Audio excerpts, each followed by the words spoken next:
Good morning students. आपने previous video में ए part पढ़ा था, अकाउंटिंग कन्वेंशन प्रिंसिपल कंसेप्ट्स। अब हमारा बी पार्ट स्टार्ट होता है आज से। बी पार्ट है हमारा अकाउंटिंग स्टैंडर्ड, यानी accounting rules and regulation terminology जो यूज़ किया जाता है। ये आप जानते हैं कि जब स्टार्टिंग में बिज़नेस या अकाउंटिंग हुई थी तब उस समय हमारे बिज़नेस जो एरिया थे वो लिमिटेड थे, या तो वो किसी एक सिटी या किसी डिस्ट्रिक्ट या किसी एक स्टेट या एक कंट्री तक ही लिमिटेड थे। लेकिन धीरे धीरे इंडस्ट्रियलाइजेशन की स्पीड इंक्रीज़ हुई और बिज़नेस ग्लोबलाइज हो गया, यानी अब बिज़नेस हमारी कंट्री की बाउंड्रीज से बाहर निकलकर वर्ल्ड लेवल पे इंक्रीज़ हो गया, जहाँ पे हम एक कंट्री दूसरी कंट्री से बिज़नेस करती थी और वो अपनी सारी चीज़ों को एक्सचेंज करती थी अपनी नेसेसिटी के अकॉर्डिंग। लेकिन अलग अलग कंट्रीज़ में जो टर्मिनोलॉजी थी, कल्चर था, वर्किंग प्रोसीजर था, वो अलग अलग था। हमारी कंट्री में कुछ और यूज़ होता था, किसी और कंट्री में कुछ और यूज़ होता था, यानी डाइवर्सिटी थी हमारे में। ठीक है, तो इसलिए हमें एक ऐसे फाइनेंशियल स्टेट, अगर हम सपोज़ करो अगर हम अलग अलग कंट्री में बिज़नेस कर रहे हैं और हमारी रूल्स एंड रेगुलेशन और उस कंट्री के रूल्स एंड रेगुलेशन में डिफरेंस है, तो जो हम अकाउंटिंग रिकॉर्ड्स मेंटेन करेंगे वो हमारे मीनिंगफुल नहीं रहेंगे, यानी उनको हम सही तरीके से कंपेयर नहीं कर सकते, ना ही उनका कोई रिज़ल्ट फाइंड कर सकते। तो जब बिज़नेस ग्लोबलाइज हो गया तो एक ऐसे रूल्स एंड रेगुलेशन या अकाउंटिंग रूल्स की ज़रूरत महसूस हुई जो यूनिवर्सल एक्सेप्टेबल हो, यानी हर जगह वही चीज़ें फॉलो की जाती हों और सारी चीज़ों के अंदर या सभी कंट्रियों के अंदर वही कस्टम या वही टर्म्स यूज़ किए जाते हों, और उन अकाउंटिंग में रिलायबिलिटी, रेलिवेंस, अंडरस्टैंडेबिलिटी और कंपेरेबिलिटी ये सारे फीचर हों। तो उसके लिए क्या हुआ कि इंटरनेशनल अकाउंटिंग स्टैंडर्ड कमिटी को इस्टेब्लिश किया गया जून 1973 में, और ये इस कमेटी में प्रोफेशनल बॉडीज़ थी, अलग अलग कंट्री की अकाउंटिंग कमिटीज़ थी, लगभग 75 कंट्रीज़ की जो कमिटीज़ थी, जिसमें इंडिया की भी 2 ICAI और ICWAI ये 2 कमिटी इंक्लूड थी। इनका काम ये था कि एक ऐसे नॉर्म्स डेवलप करना जो यूनिवर्सली एक्सेप्टेबल हों। तो इंडिया में क्या हुआ, इंडिया में भी एक कमेटी बनाई गई, institute of chartered accountant of ICAI ने, उसे का नाम था ASB यानी अकाउंटिंग स्टैंडर्ड बोर्ड, जो अप्रैल 1977 में इसको इस्टेब्लिश किया गया था। इसका काम ये था कि वो उन एरियाज़ को सर्च करे जहाँ पे अलग अलग अकाउंटिंग टर्मिनोलॉजी यूज़ की जाती है और अलग अलग टर्म्स यूज़ किए जाते हैं, और उस बोर्ड से ये कहा गया कि वो ऐसे लीगल प्रोविज़न यानी टर्म्स ही बनाए जो सब जगह हमारी कंट्री में इक्वली फॉलो किए जाते हों। इस बोर्ड ने अपना सजेशन या जो भी ड्राफ्ट है वो ICAI को सबमिट किया गया, और उस ड्राफ्ट के अकॉर्डिंग इंडिया में यूज़ किए जाने वाले 32 अकाउंटिंग स्टैंडर्ड को इशू किया ICAI ने, जो इंडिया में अकाउंटिंग करते टाइम यूज़ किए जाते हैं ताकि यूनिफॉर्मिटी, एक जैसापन जिसे हम कहते हैं, या यूनिवर्सलिटी हमारी अकाउंटिंग में आ सके। अकाउंटिंग स्टैंडर्ड का मीनिंग क्या होता है? अगर हम अकाउंटिंग स्टैंडर्ड को देखें तो ये एक तरीके से रूल्स एंड रेगुलेशन हैं जो अकाउंटिंग करते टाइम प्रोफेशनल्स को फॉलो करने पड़ते हैं ताकि यूनिफॉर्मिटी या यूनिवर्सलिटी हमारे उसमें आ सके। Means these are the uniform accounting rules and guidelines which are accounting body और country use to preparing the presenting the financial statement, यानी जो प्रोफेशनल्स हैं जो अकाउंटिंग करते हैं वो फाइनेंशियल स्टेटमेंट को प्रिपेयर करते टाइम जो रूल्स एंड गाइडलाइंस को फॉलो करते हैं वो अकाउंटिंग स्टैंडर्ड कहलाते हैं। अगर हम कॉलर के डेफिनेशन की फॉर्म में देखें तो accounting standard are the code of conduct imposed on accountant by custom, law और प्रोफेशनल बॉडी, यानी अकाउंटेंट के ऊपर अकाउंटिंग करते टाइम जो रूल्स अप्लाई किए जाते हैं उन्हें हम अकाउंटिंग स्टैंडर्ड कहते हैं। अब देखिए कि नेचर क्या है मेन अकाउंटिंग स्टैंडर्ड का। तो फर्स्ट पॉइंट देखिए, accounting standard are the guidelines of the accounting professional so as to enhance the reliability and financial statement among its users. Means accounting standard एक गाइडलाइन की तरह work करती हैं accountant के लिए, जिसकी हेल्प से आप अपने यूज़र्स को उनकी रेलिवेंट इन्फॉर्मेशन दे सकते हैं, उनके अंदर रिलायबिलिटी या फेथ की फीलिंग को डेवलप कर सकते हैं।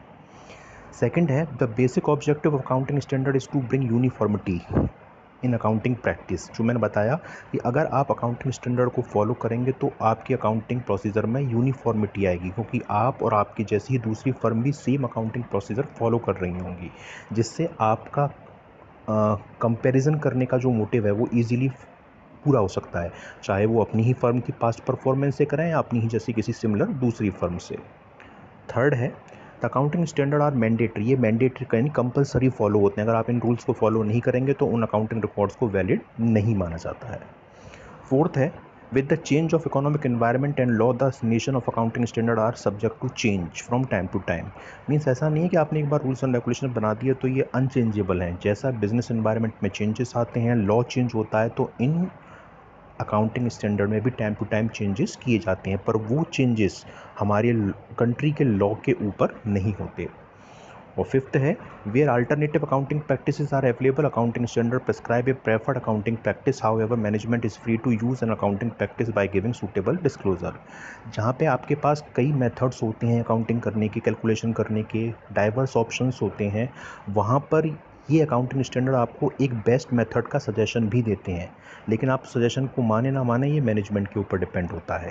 जैसे डेप्रिसिएशन को लेकर, डेप्रिसिएशन चार्ज करने के बहुत सारे मेथड्स हैं, स्ट्रेट लाइन मेथड है, WDV मेथड है, और मैनेजमेंट इन मेथड में से कोई सा भी मेथड यूज़ कर सकता है, लेकिन इनकम टैक्स जो इंडियन इनकम टैक्स लॉ है वो WDV मेथड यानी रिटन डाउन वैल्यू मेथड को ज़्यादा इफेक्टिव मानता है, सजेशन देता है कि आप उनके थ्रू करें, लेकिन कंपलसरी आप पर इम्पोज नहीं करता है। अब है कि इन अकाउंटिंग स्टैंडर्ड की यूटिलिटी क्या है। ऑब्जेक्टिव ऑलमोस्ट वही हैं जो आप ऊपर पढ़ चुके हैं। पहला वही है कि अकाउंटिंग स्टैंडर्ड आपको एक रूल्स और गाइडलाइंस प्रोवाइड करता है ताकि फाइनेंशियल स्टेटमेंट को प्रिपेयर करने की। सेकंड है कि ये कंसिस्टेंसी और यूनिफॉर्मिटी इंश्योर करता है कि आपके अकाउंटिंग रिकॉर्ड्स में एक जैसापन आए, आप इजीली उसे कंपेयर कर सकें दूसरी फर्म या अपनी फर्म के साथ। और थर्ड है कि अकाउंटिंग स्टैंडर्ड जो है मैंडेटरी नेचर के होते हैं, तो जो ऑडिटर होता है, ऑडिटर मतलब जो आके अकाउंट को वेरीफाई करता है, नॉर्मल लैंग्वेज में आप इसे CA यानी चार्टर्ड अकाउंटेंट के नाम से जानते हैं, वो उसके लिए काम आसान हो जाता है कि वो आपकी अकाउंटिंग की टर्मिनोलॉजी को कैसे चेक करे, वो आपकी कैसे आपकी अकाउंटिंग रिकॉर्ड्स में ज़्यादा रिलायबिलिटी या फेथ यूज़र्स का लेकर आए। और फोर्थ पॉइंट है इसका, ये मैंडेटरी नेचर होने की वजह से क्या होता है कि आप इजीली फुल डिस्क्लोज कर पाते हैं अपनी अकाउंटिंग पॉलिसीज़ और बाकी के टर्म्स को। अब आता है कि कौन कौन से ऐसे अकाउंटिंग स्टैंडर्ड हैं जो हमारे ICAI यानी इंस्टीट्यूट ऑफ चार्टर्ड अकाउंटेंट ने इंडिया में इशू करे हैं। तो मैंने आपको पहले बताया था कि council of institute of chartered accountant of India issued 32 accounting standard, but जो कंपनी एक्ट है उसके अकॉर्डिंग 31 अगस्त 2011 के अकॉर्डिंग ये जो थे हमारे वो सभी एप्लीकेबल नहीं होते थे हमारे उसके ऊपर। 1 से 7 तक जो थे अकाउंटिंग स्टैंडर्ड वो सभी के लिए कॉमन थे, ठीक है। और AS9 ये ऑपरेशनल वर्क के लिए था, AS8 ये विड्रॉ कर लिया गया ICAI के थ्रू, और बाकी के हमारे यहाँ हमारे बिजनेस के नेचर के अकॉर्डिंग अप्लाई किए जाते हैं। अब वो लिस्ट है जो आपके अकाउंटिंग स्टैंडर्ड इंडिया में फॉलो की जाते हैं, मैं आपको एक करके बता देता हूँ। पहला है AS1, ये है कि आप कौन सी अकाउंटिंग पॉलिसी यूज़ करते हैं, वो उन्हें आप कैसे ओपन या डिस्क्लोज करेंगे अपने अकाउंटिंग रिकॉर्ड में। सेकंड है AS2, ये आप अपने स्टॉक की वैल्यूएशन किस मेथड से निकालेंगे, इसको लेकर है। AS3 है कि कैश फ्लो स्टेटमेंट किस फॉर्मेट में तैयार किया जाता है, उसको लेकर है, format of cash flow statement को लेकर। AS4 जो है कंटिंजेंसी और इवेंट्स को लेकर है, कि मतलब कि सडन आने वाली सिचुएशंस को या ऐसे कोई इवेंट जो आप भूल गए हैं उन्हें आप अपनी बैलेंस शीट में किस तरीके से शो कराएंगे, उसको लेकर है। AS5 ये प्रायर पीरियड से रिलेटेड एक्स्ट्रा ऑर्डिनरी आइटम है जो अकाउंटिंग पॉलिसीज़ में आप करते हैं। प्रायर पीरियड मतलब कंपनी के रजिस्ट्रेशन से पहले अगर आपने कोई इवेंट कर रखा है तो उससे रिलेटेड है। AS6 इम्पॉर्टेंट है, ये डेप्रिसिएशन को लेकर है कि कौन से ये मेथड आप चार्ज करेंगे, किस तरीके से डेप लगाएंगे अपने असेट्स पर। AS7 है आपका, ये कंस्ट्रक्शन के बिज़नेस से जुड़ी हुई जो कंपनीज़ हैं उनकी टर्मिनोलॉजी के लिए है, कंस्ट्रक्शन से रिलेटेड। AS8 है, ये रिसर्च और डेवलपमेंट से रिलेटेड हैं, जो रिसर्च और डेवलपमेंट के फंक्शन करती हैं बिज़नेस, उनसे रिलेटेड। AS9 है रेवेन्यू रिकॉग्निशन, ये आप कंसेप्ट आप पिछले वीडियो में पढ़ चुके हैं कि रेवेन्यू रिकॉग्निशन क्या होता है। AS10 है, ये फिक्स असेट्स की कैसी वैल्यूएशन दिखाई जानी है, जो आपकी फिक्स असेट्स होती हैं उनको लेकर है। AS11 है, ये accounting for the effect of changes in foreign exchange. अगर आपका बिजनेस ऐसा है जिसमें आप फॉरेन करेंसी को यूज़ करते हैं, तो आप जानते हैं फॉरेन करेंसी की वैल्यू चेंज होती रहती है, तो उससे कैसे आप रिप्रेजेंट करेंगे अपनी बिजनेस में, उसको लेकर है। AS12 ये गवर्नमेंट ग्रांट, यानी अगर आपको गवर्नमेंट की तरफ से कोई डोनेशन या ग्रांट्स मिलती हैं, ग्रांट फंड डोनेशन, तो उसको कैसे प्रेजेंट किया जाए। AS13 है ये अकाउंटिंग इन्वेस्टमेंट को लेकर है, अगर आपने कहीं इन्वेस्टमेंट कर रखा है तो वो कैसे शो कराया जाएगा।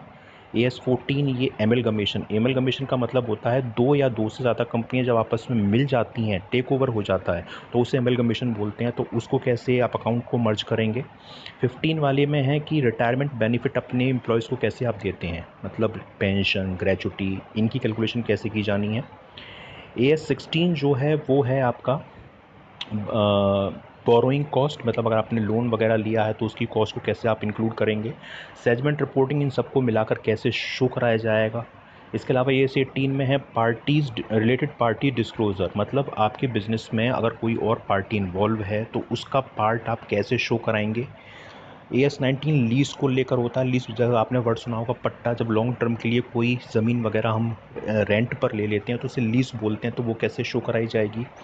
AS20 कंपनी के लिए है अर्निंग पर शेयर, जिन कम लोगों ने शेयर परचेज कर रखे हैं तो उन्हें खरीदे हुए शेयर पे कितनी अर्निंग हो रही है, उसकी कैलकुलेशन के लिए है। AS21 है ये फाइनेंशियल स्टेटमेंट कैसे प्रिपेयर किए जाते हैं। AS22 है ये टैक्स वगैरह की कैलकुलेशन को लेकर है, टैक्स से कैसी कैलकुलेशन की जाती है, इनकम पर जो टैक्स लगता है। AS23 ये है अकाउंटिंग इन्वेस्टमेंट को लेकर है, कंसोलिडेट फाइनेंशियल स्टेटमेंट, यानी इन्वेस्टमेंट अगर आपने कहीं बाहर कर रखा है या इन्वेस्टमेंट का आपका बिजनेस है तो उसके फाइनेंशियल स्टेटमेंट किस तरीके से प्रिपेयर होंगे। AS24 ये डिसकंटिन्यूइंग ऑपरेशन, अगर आप बिज़नेस बंद करना चाहते हैं, आपका बिज़नेस क्लोज़ होने वाला है, क्लोज़ करना है, तो उसके प्रेजेंटेशन के लिए है। और AS25 ये इंटरिम फाइनेंशियल रिपोर्ट, इंटरिम माने टेम्परेरी बेसिस पे जो फाइनेंशियल रिपोर्ट आप प्रिपेयर करते हैं उनको लेकर है, ताकि आप लोन वगैरह सेंक्शन करवा सकें या बाकी कुछ चीज़ों को कर सकें। AS26 जो है वो इंटेंजिबल असेट्स को लेकर है, गुडविल, कॉपीराइट, ये सब आप पढ़ चुके हैं। AS27 जो है वो फाइनेंशियल रिपोर्टिंग, ये interest in joint venture. Joint venture क्या होता है, जब दो नई फर्म आपस में मिलकर पार्टनरशिप में वर्क करती हैं तो उसे हम जॉइंट वेंचर बोलते हैं, तो वो कैसे शो किया जाएगा। 28 इम्पेयरमेंट ऑफ असेट्स है, यानी असेट्स में किसी में जो ऐसी असेट जिसमें कुछ पार्ट हैं और उन पार्ट को आप कैसे इम्पेयर करेंगे, मतलब अलग अलग कैसे शो कराएंगे, उसको लेकर है। AS29 ये प्रोविज़न और कंटिजेंसी लाइबिलिटी को लेकर है, मतलब अगर आपने फ्यूचर के लिए कोई अमाउंट सेव कर रखा है या कोई कंटिजेंट असेट्स है, कंटिजेंट लाइबिलिटी जिसके बारे में श्योर नहीं होता कि वो हमें पे करनी भी है नहीं करनी, और कंटिजेंट असेट्स वो होती हैं जो श्योर नहीं होती वो हमें मिलेंगी भी या नहीं मिलेंगी, आगे आएंगी ये। AS30 आपका ये फाइनेंशियल इंस्ट्रूमेंट को लेकर है, कौन कौन से फाइनेंशियल इंस्ट्रूमेंट आप प्रिपेयर करेंगे, वाउचर, बिल वगैरह, उनको लेकर है। AS31 ये इंस्ट्रूमेंट प्रेजेंटेशन कैसे की जाएगी, कैसे उनको शो कराया जाएगा। और लास्ट है कि फाइनेंशियल इंस्ट्रूमेंट को डिस्क्लोज, यानी अपने अकाउंट में कैसे उनको डिस्क्लोज किया जाएगा। आपको लास्ट में नोट में दे रखा है कि AS30 to 32 were non mandatory standard, यानी जो 30 से लेकर 32 तक के स्टैंडर्ड है वो नॉन मैंडेटरी हैं, यानी बिजनेस के नेचर पर डिपेंड करते हैं। Now these 3 have been withdrawn by ICAI, और आज फ़िलहाल इनको ICAI ने विदड्रॉ भी कर लिया है, क्योंकि हम अपने बिज़नेस के नेचर के अकॉर्डिंग अपने इनमें चेंजेस अप्लाई कर सकते हैं।